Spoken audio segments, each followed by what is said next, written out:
What's up, everybody? Welcome to Kicks and Slides, where we bring the beautiful game to life. It is I, your captain, as always, Moj. So, Premier League match day 1 has already been concluded by a Leeds United 1-0 win over Everton at Ellen Road. So that gives us two clubs, Sunderland and obviously Leeds, that have won their first opening games. It is only Burnley that's the only club among the three that has failed to register a win. So does this change your thoughts? What do you think? Do you think these two sides will be able to avoid relegation? I mean, an opening win speaks volumes. It might be, their cornerstone to making things work. Will it be that season where after 2 seasons, the promoted sides will be able to avoid relegation? Is that what you think? Please engage me in the comment section. There's just a lot to unpack.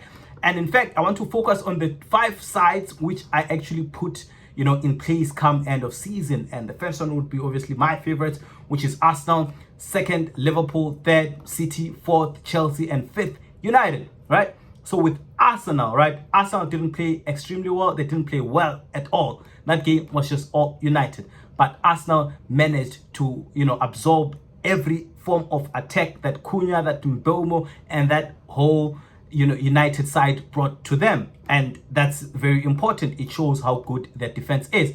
And a wise man once said that it is the defense that wins you titles, and it is obviously the strikers that wins you games. And in this case, of course, Arsenal scored early, through a keeper error, which of course I thought that was a foul because there was a push. There was a push on the keeper. So obviously when he's in the air and he's pushed, there's no way he can be able to stand firm and be able to push the ball away. I was surprised they gave that, but it is what it is, So looking at that, I'll say that Arsenal have what it takes this season. They won a game which they weren't particularly good at, but their defense was there. And obviously they also managed to nick in a goal. That's very important going into, a title deciding encounter, against all these Man City sides with experience and the Liverpool sides with experience. So I think Arsenal this season, they have what it takes. They've brought in a striker who's good, although yesterday he wasn't good enough.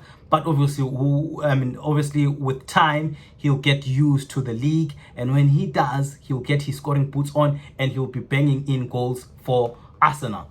With Liverpool, we saw them obviously on Friday. I thought, obviously they're that good. We all know that Liverpool are that good in attack. Now, the question is, how are they going to do it, defensively? How they played, moving 8 players upfield.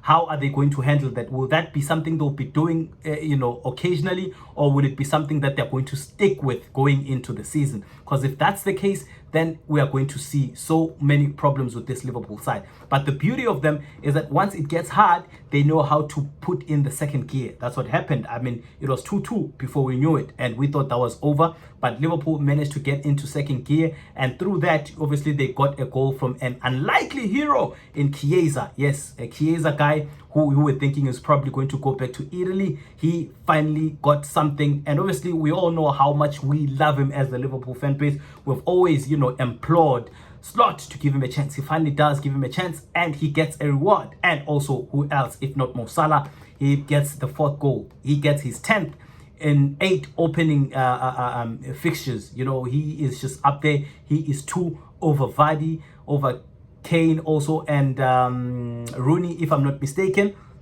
He just gets a dead ball with 2 minutes to go, and he makes the most of it and he gets his goal. So, with that, Liverpool are good, but their defense, I think, is going to let them down quite a lot this season.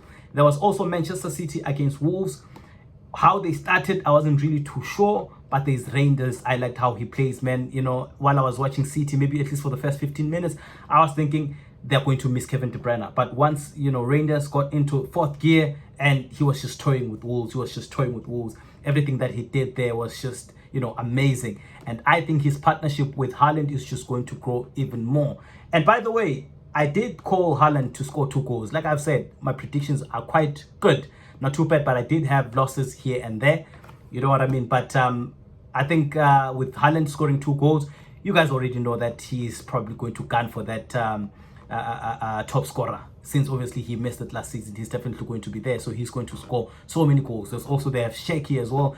We saw how amazing he was. So with City, I do believe that they deserve a shout and they're actually going to fight for it. I know we put them on 3rd place, but I think they are good enough to actually fight toe-to-toe. Liverpool and Arsenal, they're going to be there on their neck fighting for it. So if they make mistakes, City might actually go on to win it. I mean, they've always won it. They're the first club to win it 4 times in a row. You know what I mean? So they actually know the ropes, even though they've brought in new players, but they know the ropes. They still have the old ones there. They know how to do it. They've done it before. They have a manager who has done it. They've players that have done it too. So they are very much capable. If Arsenal don't take their chances, if Liverpool don't do the same too, City will be there to grab the opportunity with both hands. There was, of course, also Chelsea, a team which I put on 4th position because I didn't really see them winning it. But also, I also had this feeling that if they wanted to, I would not be surprised.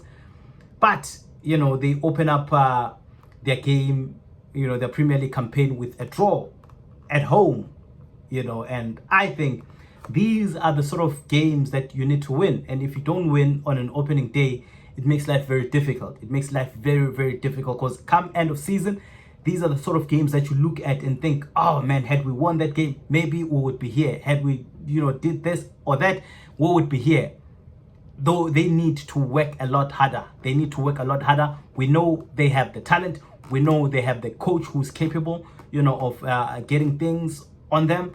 All they need to do is they need to work a lot harder, because if they are to win the league, if they are to fight for it, it doesn't come any cheaper. It doesn't come any easier. They need to fight. You know, we saw them creating so many chances, especially, you know, in the last 5 minutes of the game, there was an opportunity there which they missed, you know, and that's something that they need to work on if they are to fight for the league. That's what they need to work on. They are capable of doing it. That we know. They're capable of doing it, but they need to obviously prove it in the game. We can't keep on, you know, talking about them being particularly having the strength in attack, also having the ability to actually, you know, challenge against those other teams, but them not doing it. It gets boring. It gets like a broken record. You know, they actually need to do it because they're capable. They need to fight it. They need to fight through it, you know. And of course, there's also Manchester United at 5th place. United played really well yesterday. And I think United fans, especially those that are positive, right? They can take something out of that game. They can pluck something out of that game. They know that glory days might be back. Is it glory days or winning days? Because I think they're still far off from winning a title. But when it comes to challenging, when it comes to winning games, I think they can be able to do that. We saw how well they played against Arsenal. They were just all over Arsenal. There's also Cunha, there's Mbeumo too. Those are the sort of players I've been talking about. Look at how different they are from the Rashfords. Look at how different they are from all those other attackers that United have been grooming and have been playing. These guys will fight to the death. These guys will give it their all. You saw how disappointed they were come end of the whistle, how devastated they were because they gave it their all. But with Arsenal, they're very good defensively. You know, they wore them out, and at some point, United were just too tired, so they could not get into, you know, that 3rd or 2nd gear.